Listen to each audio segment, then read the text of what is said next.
يا هلا، شلونكم؟ عساكم العوادة. اليوم راح نسوي عصير الخشاف وهو وايد مشهور بمصر. نستعمل فيه كل شيء مجفف، كل فاكهة مجففة، تمر مجفف، التين، المشمش، كشمش أسود وكشمش ذهبي، وطبعا القراصية. نقطعهم بهالشكل، يعني أشياء صغيرة، قطع صغيرة عشان يسهل علينا أن نقعهم. وهذه كانت القراصية. شوفوا التمر، تشيلون النواة اللي داخل وتقصصونه، ولازم يكون تمر يابس، تمر طري ما ينفع بهالوصفة أو بهالعصير. وهذا شكلهم النهائي بعد ما تقطعوا. راح نحطهم بشي كبير عشان ننقعهم. فراح تخلطونهم كلهم. في ناس ما تستكفي بالسكر الطبيعي اللي فيهم وتضيف سكر، تقدرون تضيفون سكر. وفي ناس تحس انه ما يصير ان هي تخمر العنب او ان هي تشرب عصير العنب فتستغني عنه.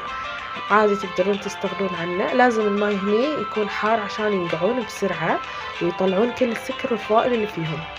عصير طبيعي.